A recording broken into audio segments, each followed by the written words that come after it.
Neil Parish. Thank you very much, Mr Deputy Speaker. And I think this debate today actually shows that the Secretary of State and the Minister of Agriculture have taken a very brave decision to go for the Cull, because it is absolutely necessary. And I'll tell you what farmers in Devon and in my constituency feel. They feel that for the 13 years of Labour government, they were told all the time there was a vaccination just over the hill, just there, we can get it. And when Labour came to power, there were 6,000 cattle taken with TB. When they left, it was 30,000. And so, therefore, it is the duty of this government actually to take action, because farmers in my constituency are at their wits' end. There is hardly a cattle farmer in Devon that hasn't been touched by TB and had TB either at the moment or have had several tests where they have not been able to sell cattle because they have TB in that herd. We are taking and removing all the time the cattle from the herds that have TB. We are cleaning those herds from TB. We then turn those cattle out into the field where there are infected badgers. And the Secretary of State has said quite clearly how infectious those infected badgers are. And they are giving it to the cattle. And so therefore we do have to take action. And when it comes to a badger vaccine, it will not cure those infected badgers. And also the present vaccine is injectable, and you have to inject it every year. This is just not practical, and the opposition know that, and yet they will not stand up and face up. And it's a great shame that we can't actually have cross-party support on this, because in the end, the farmers cannot go on like this, because many of the cattle that are taken are heifers in the dairy herds. Much needed good food and dairy products that we need. This is all being slaughtered, and yet here we are with a population of 7 billion and rising in the world, need more food, and we're doing nothing. The opposition did nothing to cure this disease during their period in office. We have said quite clearly that it is not only just a cull of the badger that needs to take place. We have very strict cattle movements. We will bring even stricter ones in, and this is not popular with farmers, but they know it is necessary, provided the government takes the action to take out those infected wildlife. And I think the one key thing for me with the badger, yes, I will give way. I think the honourable gentleman is giving way, and he's speaking with great knowledge of the subject, and I'll try and be very brief. But he raised the issue of the control of movement of cattle and how important that is.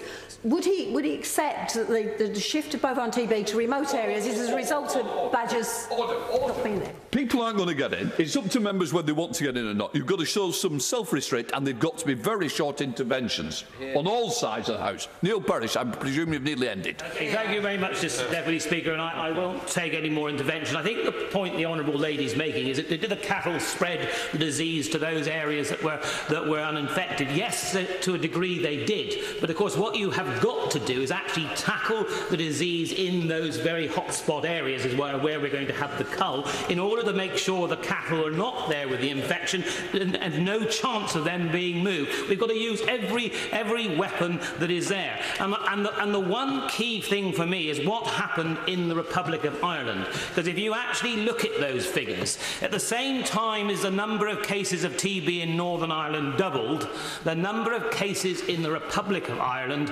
halved. And that is absolutely key. And what did the Irish do? They culled their badgers. And so therefore you have got to be sure that you use all these things that are in place. Other members have also made the case, because many of us are countrymen and countrywomen, and we very much love to have the badger there, but we do actually want to have healthy badgers, and we cannot leave those diseased badgers out there in the field, one to infect cattle and one to infect each other. And once we have actually reduced the number of badgers in those red hot areas of TB, we will actually see a much healthier badger population. I also believe that we will not see as many of the badgers trying to get in with the cattle and mixing as much, because you do not have the pressure on feed and food, and that is also paramount to this, because we are not, this is not a national cull of badgers. We are not out to exterminate badgers. What we are out to do is cure the disease in cattle, cure the disease of TB in badgers, and make sure that we have healthy food and healthy livestock for our future. And I can assure you the despair that the farming community feels over all this, because of the years of inaction from the previous government, that there is no, the farming community is not divided, as the Shadow Secretary of State tried to allude to this morning, or this afternoon. It is very much united by finding the fact that this disease has to be eradicated, and that it can be done by using all methods there, including a cull. And to go back finally to the Republic of Ireland again, you'll find that the statistics show that the Irish have found that if there is in the culled areas where the badgers have been culled, there's a half as much likelihood of actually those herds being reinfected with TB. So therefore they have actually proved, and I think the beauty of the system in the Republic is that it's badgers, it's to cattle, cattle to badgers. It's also very much the same type of farming practices in the Republic of Ireland than in the northern, and is in Northern Ireland. So therefore it really does show that where you have a controlled cull of infected badgers, it will work. And I can assure you the farming community is behind this, and I believe the public, when it's explained to them, will also understand this is about disease control and about having healthy cattle and healthy wildlife. Mary Glendon. Thank you, Mr Deputy Speaker. I'm pleased to follow the Honourable Member for Tiverton and Honiton, because I hold him as a very respected and knowledgeable fellow member of the EFRA committee, although on this, in this debate we will differ. I speak as a member of the EFRA Select Committee, and largely on behalf of the many constituents who have contacted me and who, after having considered all the facts in this issue, actually want the cull to be stopped. With 28,000 cattle slaughtered for TB control last year, none of us can underestimate the effect of bovine TB on the farming community, and I cannot begin to understand the emotional and financial devastation that losing a herd to bovine TB can bring to a farmer and his family. That is why I believe the government must be intent on finding a permanent solution to this terrible disease. Like other honourable members, I would commend the last government for the work they did on tackling this problem, but it is very lamentable that the badger vaccine deployment project set up by the last government in 6 trial areas actually have been reduced to 1 by this government. Vaccine has to be a key to getting rid of bovine TB, and the report published today by the EFRA Select Committee on vaccination against bovine TB concentrated on how vaccination can contribute to the control and eradication of bovine TB. The report highlights the fact that the injectable vaccine for badgers has been available for 3 years now, and that the government should be producing a strategy for using this as soon as possible. The committee report makes the point that for too long the government strategy for dealing with bovine TB has been reactive, and now needs to be a strategy to get ahead of infection. A good vaccination programme also depends on increasing biosecurity and rigorous movement control. Furthermore, with a better testing regime, farmers could be assured that the livestock they bring onto their farms are TB-free. There are a number of recommendations in the report, many of which are mirrored and strengthened by the conclusions of the Backing Badgers report launched today by Team Badger. That report also supports the improvement in biosecurity members in cattle and the use of vaccination in both cattle and badgers as solutions to bovine TB. The government have ordered 2 initial culls with more in the offing. Science has shown that large-scale culling of badgers is estimated to reduce the increase of TB in cattle by only 16% after 9 years. Also, if undertaken under the strict approach of randomised badger culling trial. This is not what the government is doing now. They must move quickly. They are not moving quickly enough with the science on the issue. Both the EFRA report and the Batting Badgers report state the government needs to condense the 10-year timescale for developing a cattle vaccine and work with the European Commission on this. Everyone wants to see our cattle protected and be TB-free. Our badgers have been protected wildlife species in this country since the 70s and must remain so. The government must work harder on the vaccine programmes, biosecurity, movement control and improved testing regimes.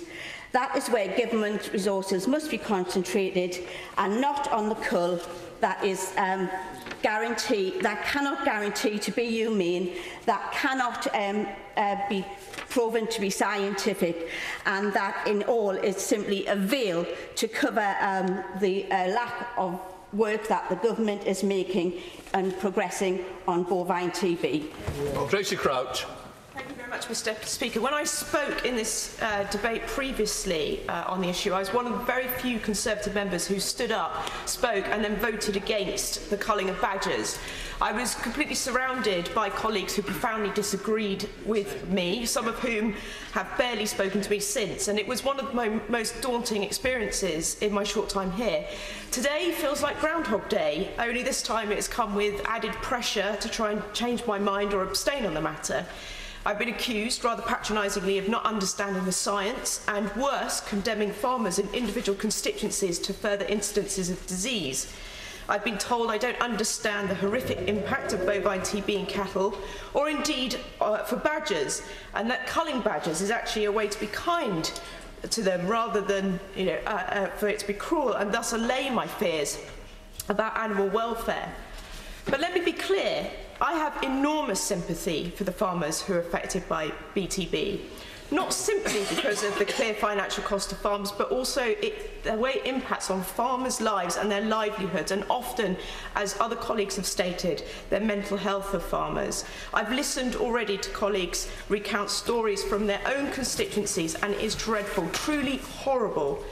But I do understand the science, and the indiscriminate culling of badgers will not, in my mind, stop bovine TB from occurring in the future. In fact, the eradication of BTB in badgers will not lead to the eradication of the disease in cattle, especially in a country with extremely high cattle movement. Cattle-to-cattle transmission would continue, as already demonstrated in low-incident areas such as Kent, where the evidence shows that this type of transmission accounts for 80% or more of cases. No other country in the world has yet eradicated BTB in cattle, and it certainly hasn't reduced it with culling alone. And the Secretary of State was right earlier to refer to a package of measures, but he didn't answer my right honourable friend from St Albans question as to what the balance of success between those measures and those methods are. So we need to be realistic about what the badger cull, and in particular these pilots, will actually achieve. Our leading scientists note that it will reduce the incidence by at best 16%, but even that figure is based on a long-term, large-scale cull. Thus, extensive, indiscriminate culling of badgers, 3/4 of which will not have TB, leaves 84% of the problem. And yet, more worryingly, while BTB is relatively confined at the moment to certain areas in the country, a cull could lead to it spreading the problem rather than containing it. So the colleague who told me yesterday that his farmers wanted it because they neighbour areas with the disease, let me say the reason why I'm against the cull is to protect those farmers, not to condemn them. Badgers do not adhere to county borders and disperse under the threat of extinction. The The cull will not make any significant impact in the pilot areas, but it could in those close by. And it's clearly welcome to hear from the Secretary of State that DEFRA is using other preventative measures to control the spread of disease in those areas. But will it actually be enough? I've had a quick opportunity to read the report by the DEFRA committee published today, and I congratulate the chair of the committee on it. The severe criticism of departmental delays in publication of misleading information aside, what is clear that all sides wish to see a vast improvement on developing and providing a vaccine solution to this problem.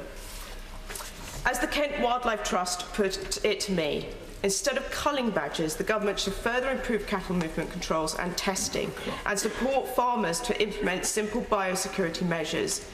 The government should prioritise the development of a cattle vaccine and divert the estimated £6 million cost of licensing, monitoring and policing the pilot culls into a major programme of government-funded badger vaccination.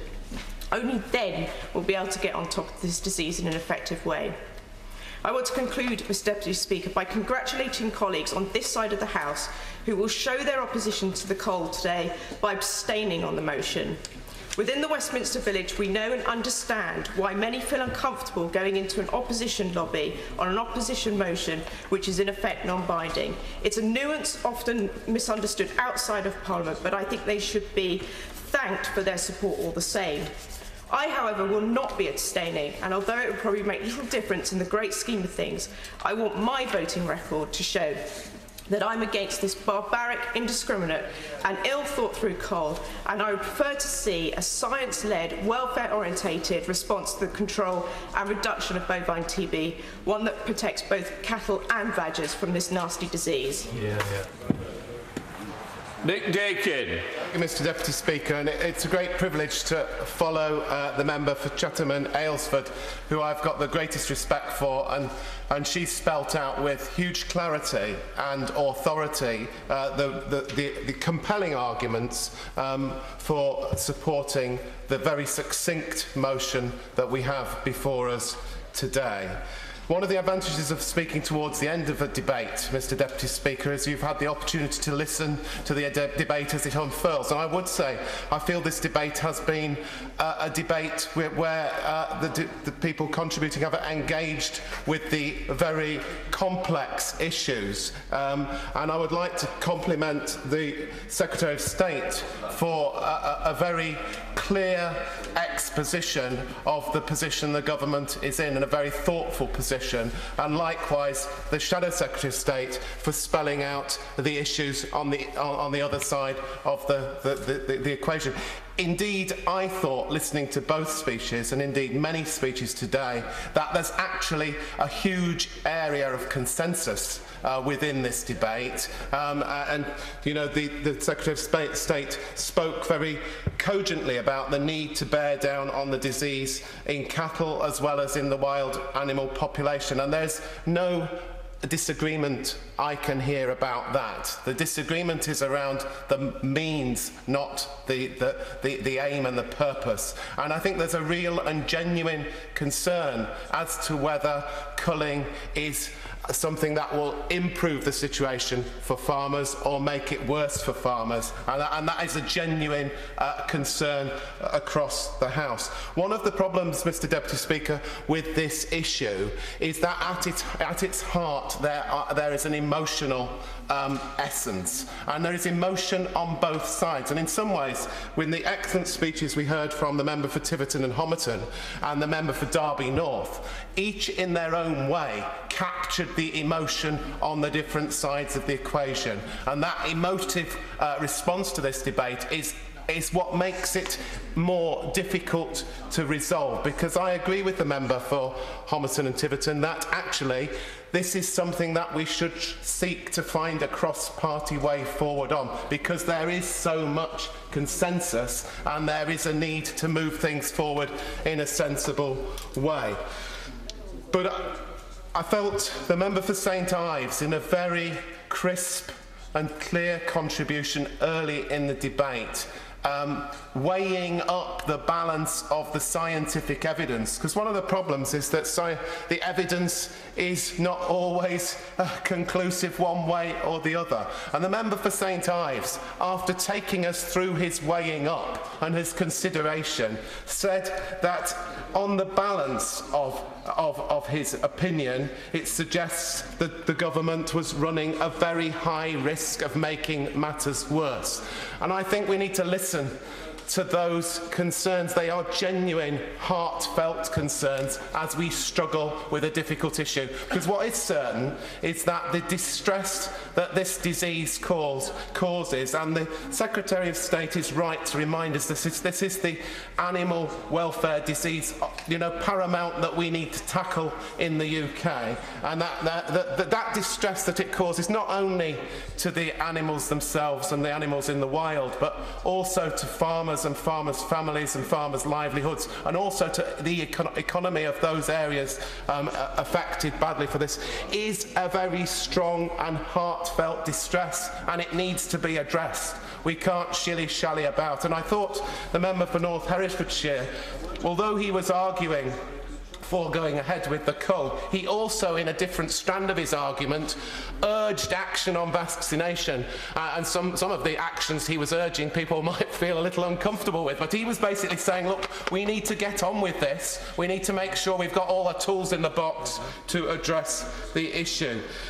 So, Mr. Deputy Speaker, I think this has been a good debate. I hope that somehow out of it we can find a collaborative way forward, recognising there are different conclusions around the evidence, recognising that the biggest ever survey and scientific investigation into badger culling came out with an outcome which suggested it's not a sensible way forward, but recognising we need to use all the tools in the box to address this terrible disease. Thank you, Mr. Deputy. Simon Hart. Thank you, Madam Deputy Speaker. I think we're at that stage of the afternoon where there's almost nothing left to say, but that's not going to stop me anyway. Madam Deputy Speaker, to me this is, above all, a serious human tragedy.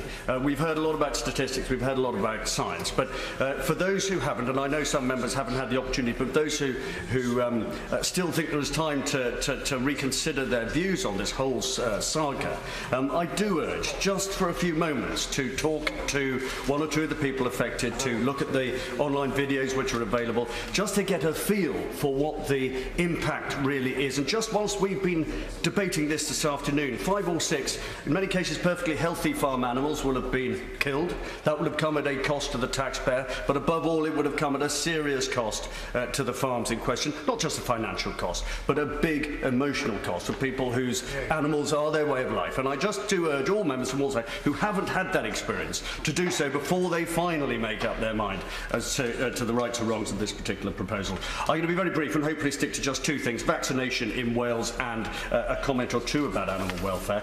Much has been made of the Welsh experiment in North Pembrokeshire, next door to where I live, an area of 10 by 10 miles, 1,424 animals vaccinated at a cost of £662 each. Let's not forget that's every year, that's not just once, that's every year that cost is coming. 40% of those animals will already be suffering from TB, therefore will be completely unaffected by the vaccination, and that will have been done at the taxpayer's expense with no benefit whatsoever. But also the population estimates are pretty inaccurate. The Welsh Assembly's assessment of something between 1,200 and 2,500 is a pretty wide margin, and they've already vaccinated more than their minimum estimate. So when the Shadow Secretary of State talked about the benefits of the Welsh model, I would just urge her to bear in mind that it is a long way off being anything like definitive, and we will not have the results for some years yet. On the subject of animal welfare and the contrast between cruelty and suffering, which has often been debated in here, there is a claim, which I happen to disagree with, that aspects of the cull are actually cruel. They may be ethically questionable, and I respect anybody who takes that view, but actually badgers which are shot humanely, and I'm talking about instant death, do not actually suffer, and are therefore it's not so much let me put it this way, death is not a welfare issue, but the means are. And I wanted to turn to a few comments which were made a few years ago, actually by one or two people who were opposed to these particular proposals. And in particular, the RSPCA, the League Against Cruel Sports, the Burns inquiry into hunting with dogs, and their view on the method of shooting which is currently proposed is interesting. The RSPCA, shooting is widely held to be a humane method of controlled and skilled hounds. League Against Cruel Sports, culling should be carried out by the most efficient and humane means available. In practice, we believe this means the use of high-velocity rifles by users who have passed a competency test or by humane trapping. Now, a few years later, we're suddenly told that those methods don't apparently apply to a badger cull, but the RSPCA preempted this by suggesting that there's a huge difference between shooting a badger and shooting a fox. The guidelines given to the marksmen make it very clear that they have to have the right weaponry, the right ammunition, the ranges have to be close, and these are, by their own admission, in the hands of very skilled people. So I just want to suggest that one or two of the organisations who are now making a loud noise about the suffering element need to refer to their own files to see that these are the very methods that they themselves recommended for wildlife control not that many years ago, and apparently at that time expressed no concerns about the possible danger that those methods of controls might have caused members of the public, other farm animals or people in those areas where culling was and still is a perfectly routine activity. I just want to finish by saying this. We are looking, as the House has been reminded today, at a pilot cull in 2 areas which will take out at best less than 1% of the national UK badger population. But it has been frustrating to hear time and time again members think that this is the only solution. Everybody who's been involved in this debate on either side of the House recognise that it is part of a package of measures. It will not have an instant or even necessarily a very full effect quite yet. So I support the position of the British Veterinary Association. I support the position of the NFU. Above all, I support the bravery of the government in eventually fulfilling its promise to the farming community in dealing with this problem. Well said. Jim Shannon. Madam Deputy Speaker, it's always a pleasure to follow the Honourable Member for Carmarthen West and Pembrokeshire South, and his comments will be very much along the lines of the comments that I will make, because I want to also oppose the motion put forward by the opposition party to stop the badger cull. I also want to just very quickly just commend the Secretary of State for his introduction. His introduction, I felt, was very balanced, set the scene, the reasons why, and the reasons why it had to go ahead, and I commend him for that. Also, if I could just speak about my honourable friend for Strangford here as well. Now, him and I will have different views on this. There's many things we agree on, this we don't. But again, his point of view brought forward here today, I thought was balanced and very well put forward, and I would commend him for that. The need for the badger cull, of course, will not be directly applicable to Northern Ireland, as members will be aware of, but the Ulster Farmers Union have expressed a notion to me on behalf of them as a farmers union, but also on behalf as they are part of the original part of the National Farmers Union, to put forward a viewpoint in this chamber. And some years ago, the specific research programme for badger culling and control was brought into Northern Ireland within 2 already determined geographical areas of the province. The Ulster Farmers Union at that time supported that and still do. We support the pilots badger cull scheme here in England, and they want to see the implementation of that there and the carrying out of the process as soon as possible. In my constituency of Strangford in Northern Ireland, I think in part of the Mid-Down area, we have the highest levels of TB in the whole of Northern Ireland in my constituency area, which transfers across other constituencies as well. And I have farmers who come to me, I have to say this in all honesty, at least once every month with a TB issue. So it's a clear issue for me and my constituency on behalf of my constituents, and there's a need for this cull and for the processes put forward. It's not about eradicating the badgers, it's not about doing away with all the badgers, as some people have put forward here. It's about controlling them. I live in a family farm back home. I have two badger sets on my farm. The badgers are healthy, but the farmers around about me have all had TB. So you can understand the reasons why the farmers are concerned about the TB issue. Would my honourable friend be well? Very brief. It has to be very briefly now. Very brief. Would my honourable friend agree that at the end of the day, the government has a duty of care to the farmers and to their stock? I accept that there, and that's a very key issue for us all. That's why I'm speaking on behalf of us here. The importance to look after the stock, but also to look after the families as well, and what that means. And the common key factor for all of us is the presence of the badger, and therefore we believe the need, if it carries TB, for it to be controlled, and that's very important. Why is action needed? If it's not needed, it is needed because the annual loss of cattle and farmers has topped 100 million, as other members have said. The loss of cattle have been quite tremendous in the UK mainland, but also, I have to say, across in Northern Ireland as well. And what we haven't done, and the honourable gentleman who intervened there made an important point on behalf of the animals, but also there's an impact upon the families. And I've had some farmers over the years who've come to me who've had their whole herd had to be destroyed because of TB. And the impact upon them financially, emotionally, physically, and the welfare is tremendous. And you cannot ignore that. So whenever we talk about the badgers and the need to have them controlled, and we're not eradicating them, we have to also put into this equation the impact upon the farmers and how it affects them. And I think that's vastly important. In a previous life, Madam Deputy Speaker, before I came here, I was a member of the Northern Ireland Assembly. I had occasions to be the member of the Department of Agriculture and Rural Development Committee. We did an investigation and report into bovine TB in Northern Ireland. That's about 5 years ago. We spoke to the Department of Agriculture in Northern Ireland. We spoke to DEFRA.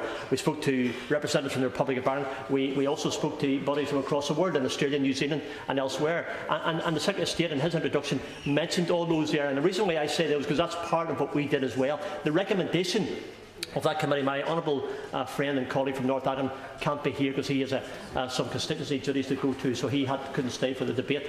But he was chair of that committee, and him and I were on that committee together.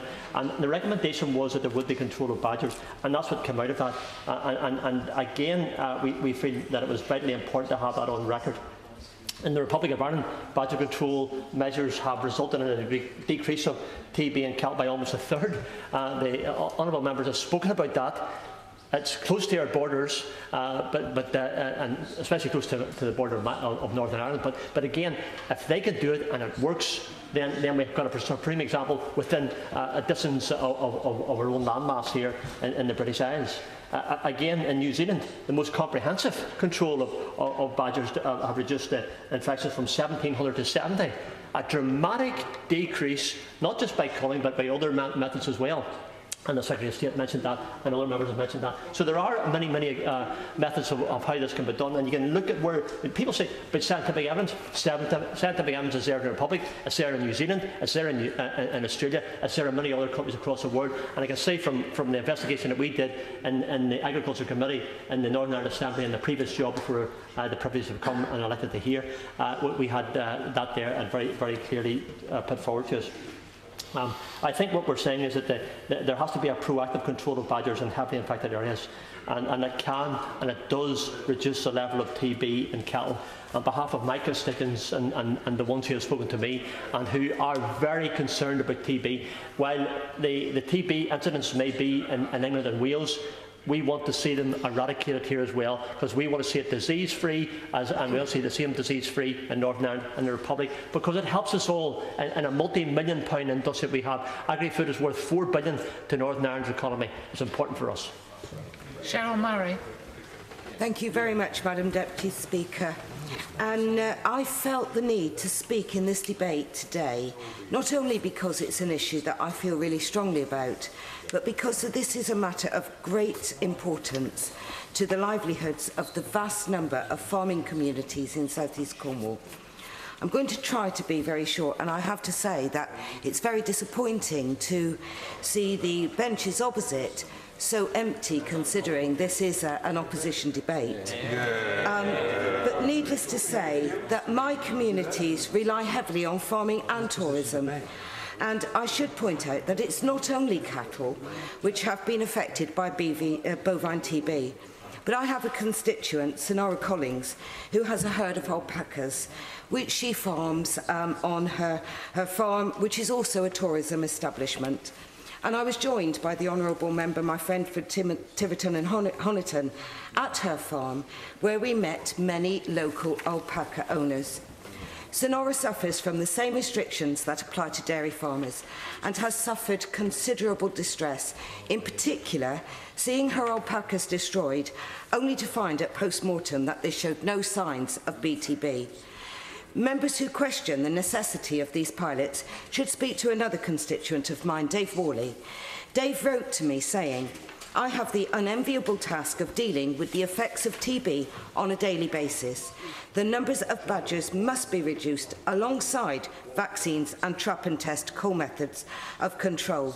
Doing nothing is not an option." He continues, "If you are not convinced, then please feel free to accompany me on a mass reactor cull. You may then understand why the farmers want this pilot badger cull. No farmer that I have spoken to wants to eradicate badgers. They want the ability to manage them. When a farm goes down with TB, it seems sensible to trap and test the relevant sets and, if found to be infected, eradicate that set. But the numbers of badgers have grown so far and so fast that the cull is required to bring the numbers down to a sustainable level. Then, and only then, will a vaccine be effective." Another of my constituents, and a farmer and local councillor, Chris Wilson, has already mentioned to me about the situation in Ireland and pointed out to me that after the cull in Southern Ireland, the incidence of BTB is dropping, whilst in Northern Ireland, where no cull has happened, BTB is increasing. The badger population is out of control, he told me, because it is a protected species here.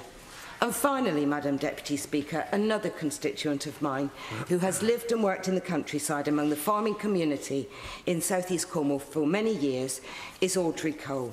She sums up why I will be voting against the opposition motion tonight and actually supporting the government.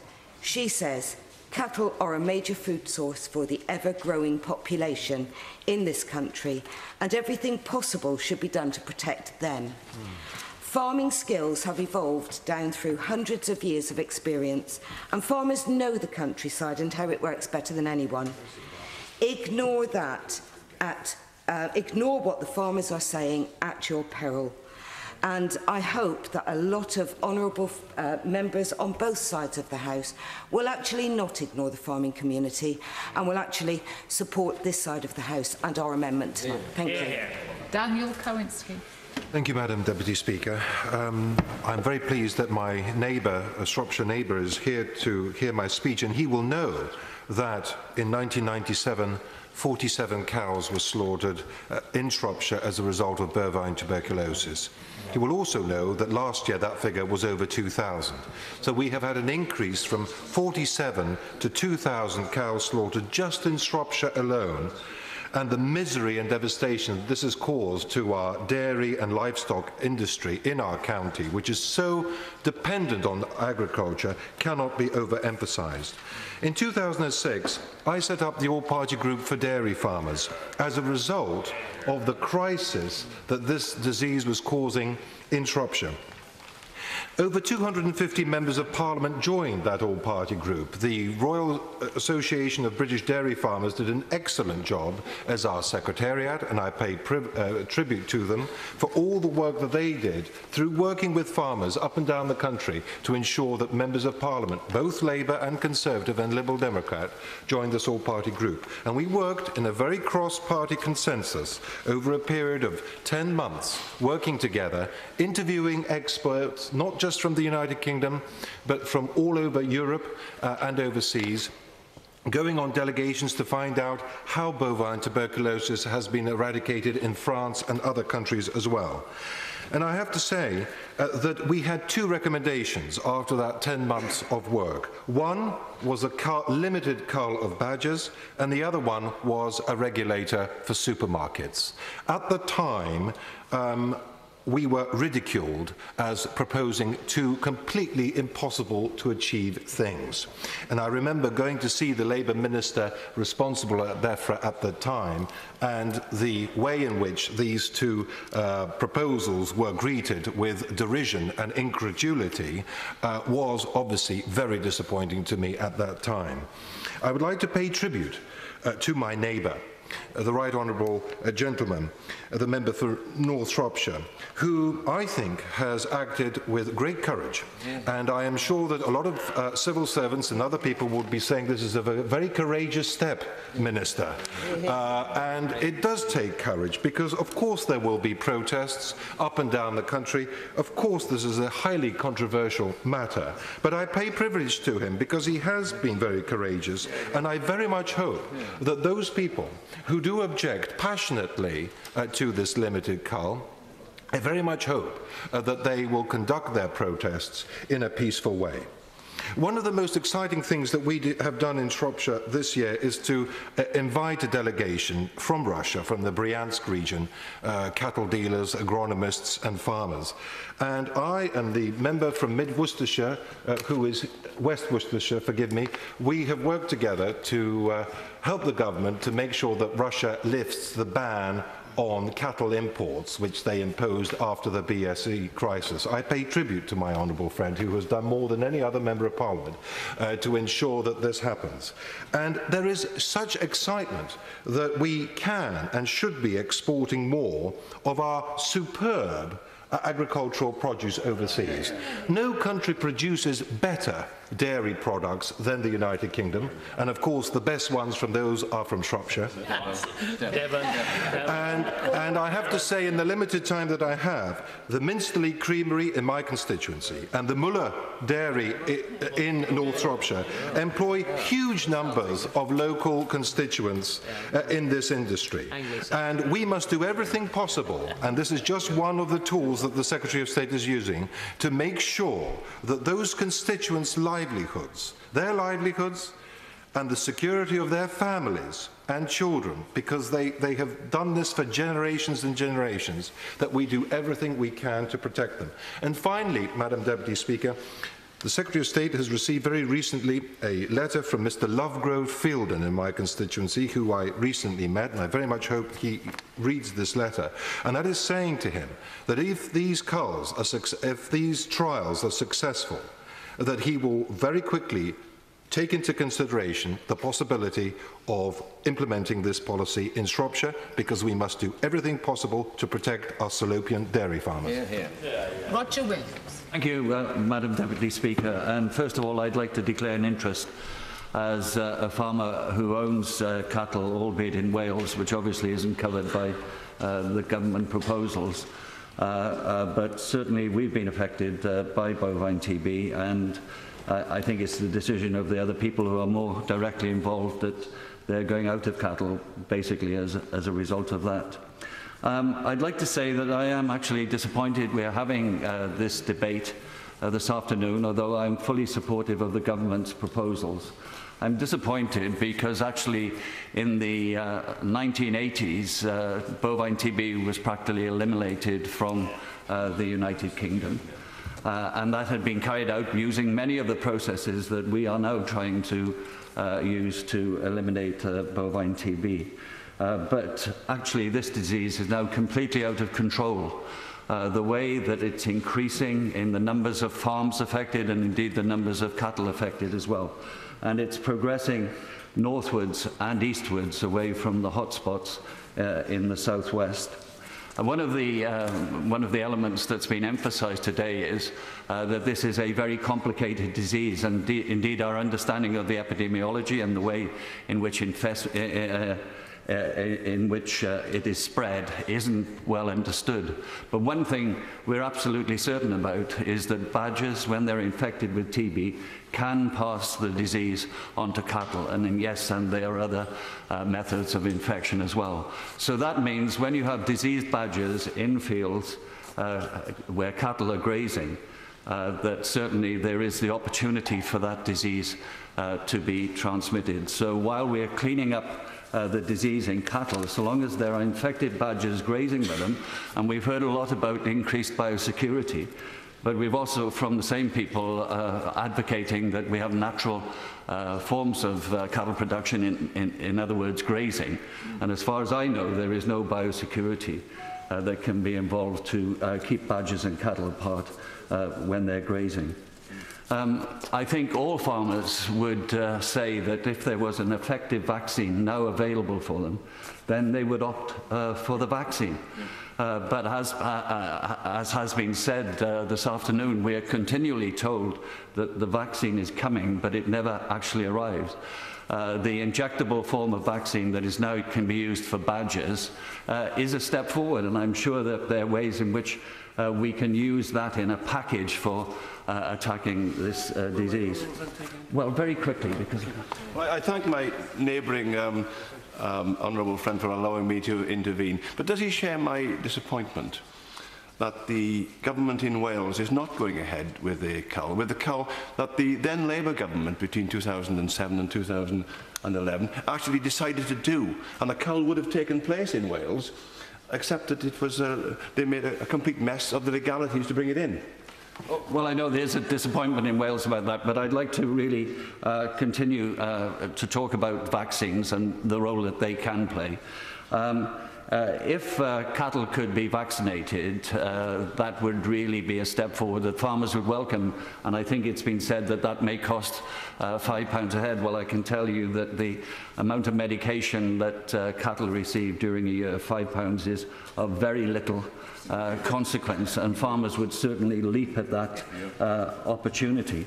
But just to say that the vaccine that's now available is the BCG vaccine, the one that a number of us of a certain age will have been injected with. It is the Bacille Calmette Guerin vaccine that was developed in Paris in the 1900s, 1910, 1920. And actually, for all the work that's gone on vaccines and improving the TB vaccine for human beings, this is the only vaccine that is available. And it is only about 60% effective, both in human beings and indeed in animals as well. I accept that a cull has a part to play, because when the infection levels are so severe, all the other methods of control have proved to be completely ineffective. I must say farmers have cooperated with DEFRA and indeed with the Welsh Assembly Government in increasing the numbers of tests that take place. For instance, in Wales at the moment, every farm is tested every year. And indeed, if a reactor is detected, then you have to have 2 monthly tests until you have 2 consecutive clear tests. And that's quite an incredible commitment in terms of labour and expense. But other forms of control have taken place as well. For instance, pre-testing before movements, and that has proved effective, but it's not effective enough to really get to grips with this disease that is affecting rural areas. So I believe the government have taken a very tough decision. The randomised badger culling trials were what they are. They were scientific trials. They were never thought to be a practical method of reducing TB. Professor King, who was at that time the chief government scientist, looked at those tests and identified the weaknesses, and then decided that there were ways to go forward to reduce the problems with badgers moving across the Cull area. The government has taken on board all those recommendations and have come forward with proposals that I do believe will make an impact on reducing and eventually eliminating this disease. David Morris. Thank you, Madam Deputy Speaker. I wanted to rise in this debate because of the importance of balancing the well-being of our herd with public health concerns and the need to protect wildlife and our farming community. Let me first of all say that I'm voting in favour of this amendment and by extension of a trial cull. But I'm doing so through gritted teeth because I strongly believe circumstances have put us in this position. I have faith in the government to do the right thing. Thankfully, TB is not a problem in my constituency. It is designated a TB-free zone, which means cases are very low. I hope that continues. I'm glad that the government is taking this problem so seriously, but this is a major problem across the country, and so we must act. We hear government vets talking about having no viable vaccine for cattle and how serious they may take this problem. But what do they really mean? They mean that the European Commission has banned any meat from being sold in the EU that has been vaccinated. This is because it's hard to accurately test the difference between infected cattle and those that have been inoculated. Instead, they favour mass culls of cattle as a solution and have pointed to a number of countries that have had cuts in TB this way. So the Commission want DEFRA to cull a whole herd when one case of TB is found within it. This will be a nightmare for farmers, and a lot of my colleagues have actually said this and articulated a lot better than I ever could. But it would risk ripping apart our rural community and its vital economic contributions, like in my constituency in Morecambe and Lunesdale. The Commission's policy makes it impossible for DEFRA to consider vaccinating every cow and impossible to accurately compensate the farmers. Something that would protect our herds, assure human health and build confidence in the British meat market, which incidentally is the best in the world. The Commission have also refused funding for badger cull. It is clear that they have had one-track mind on this subject, and we must force them now to open up to new ideas. After all, the BCG vaccines protected British people from TB for decades. The idea that it's illegal to even consider a similar programme with cattle in this is a huge error. Once again, we see the EU getting it badly wrong and causing problems for this country. In terms of badgers themselves, I think we cannot ever cull enough to eradicate TB. And that is because they are not the sole problem. DEFRA's Chief Scientific Officer says that this cull will cut the case of bovine TB by 16%, but that can never be anything more than a temporary fix in a crisis situation. And as cases double every 10 years, I think we must accept this as a crisis. We must work with groups like RSPCA, the Badger Trust, and interested members of the public like Brian May, who I have been in contact with, and he doesn't share my views, but he does share the views that something must be done. They have mounted an admirable campaign, and they do deserve credit.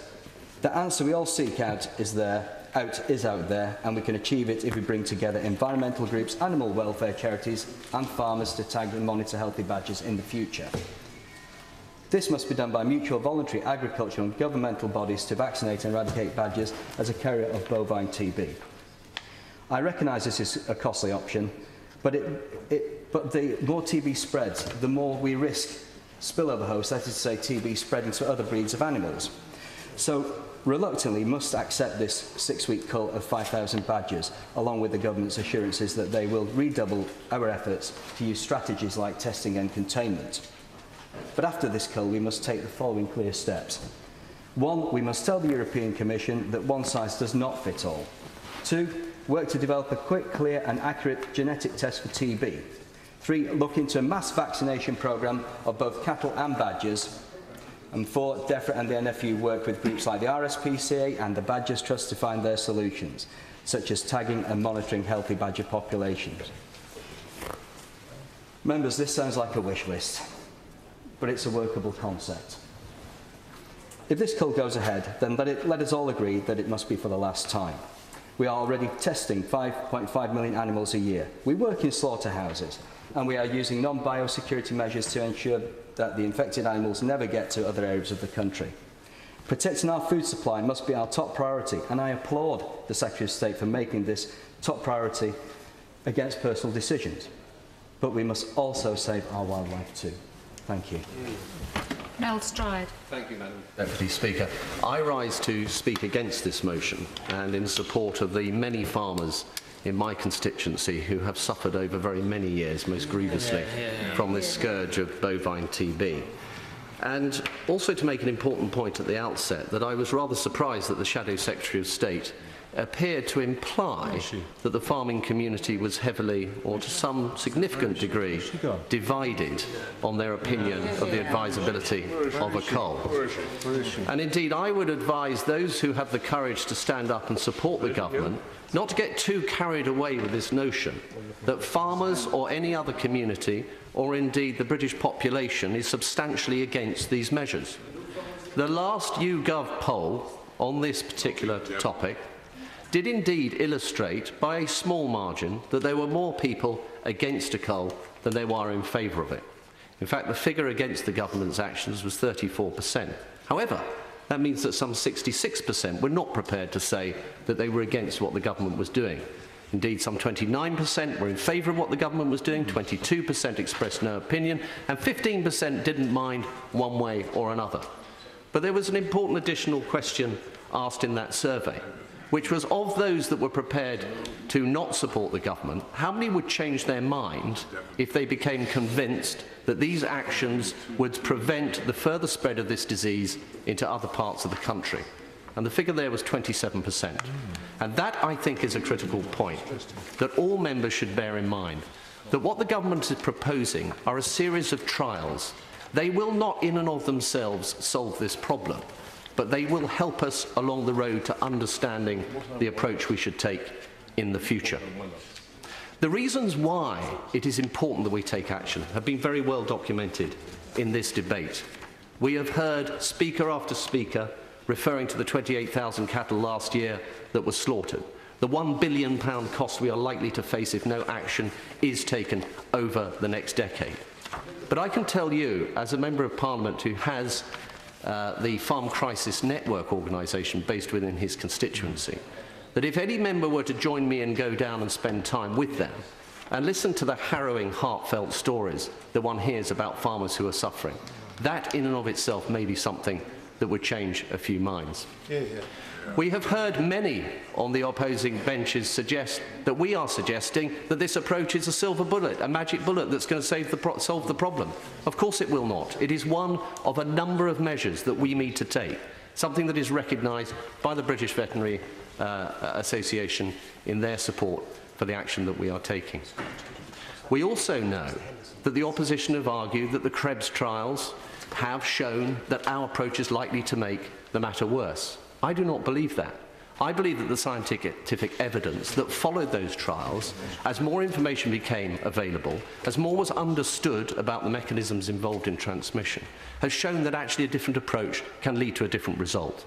And that is why I welcome the fact that the government will be, in these trials, taking large areas of 150 square miles, will be pursuing the culling over a lengthy period of time. We'll make sure that there are those natural barriers of motorways and the sea and rivers to make sure that perturbation is minimised. The use of vaccination at the periphery to make sure that perturbation is minimised. And that will have, I believe, some effect. And I suspect that those people who currently ask by YouGov whether they support the government or not, and are currently saying will not, will perhaps start to turn our way when they see what I think will be results further down the line.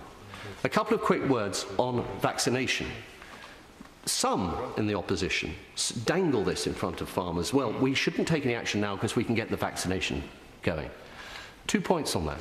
Firstly, there is no oral vaccination available for badgers. And until there is, and it's proven to be effective, there is no way that vaccination will be a viable route for badgers. With cattle, as we've heard from many members, there is no 100% effective vaccine available. The tests are unable to differentiate effectively between those cattle that have got the disease or have been vaccinated, and the EU does not see a legal or viable vaccine for at least another 10 years. So vaccination is not going to be the answer. I conclude, Madam Deputy Speaker, by saying that, as the Secretary of State has rightly pointed out, in his travels around the world, there is no country where this problem has been tackled effectively without it being tackled in the reservoir of disease that is out there in the wildlife population. This country will be no exception. I commend the government on its stand, and I urge members to vote against this motion. Order. Mr. Mark Spencer will be the last speaker. He will have 4 minutes. I ask him to resume his seat by 3:40 for the wind-ups. Mr. Mark Spencer. Madam Speaker, can I draw the House's attention to my declaration of interest, not only as a former dairy farmer and a licence holder of an exempt finishing unit, but also as a landowner that has badger sets on the farm, and badger sets which I'm particularly proud of. In Nottinghamshire, we have the healthiest, smartest badgers you could wish to have, frankly, and I want to keep them that way. They're something which I'm very proud of, a heritage of our country which should be protected and looked after, and I want my badgers to remain healthy and TB-free for as long as possible. We heard from the Honourable Member from Scunthorpe how there's quite a lot of emotion in this debate, and I have to say, as a former dairy farmer, you cannot quantify what it's like to be present at the birth of a calf, to be there when it takes its first breath, to be there when it drinks its first milk, to take that calf right the way through its life, to choose the animal with which it will breed, and to trace that history of the family tree of that calf back through your father's generation to your grandfather's generation. You cannot quantify how important that is emotionally to farmers and how attached they are to their animals. And to be told by people on the opposite benches when those cattle are killed, when they are slaughtered, that it's your fault because you didn't look after the biosecurity of that farm is something which is very powerful, which I think it's frankly causes an enormous amount of emotion when that happens, and I think farmers have the highest biosecurity they possibly can on those units, and it is physically impossible to keep a grass field badger-free where those cattle are grazing. And I think it's quite important that we deal with the facts of this case and not some of these, frankly, misdemeanours. The Honourable Lady for Rotherham talked about balaclava-clad gunmen with shotguns riding around the countryside, which is a complete fabrication from the truth as to what is being talked about. And I think you know, some of these discussions, frankly, are quite shameful. We have to use every tool in the box to protect my badgers, to protect my cattle, and protect those in Nottinghamshire from this disease which is spreading across the countryside towards Nottinghamshire.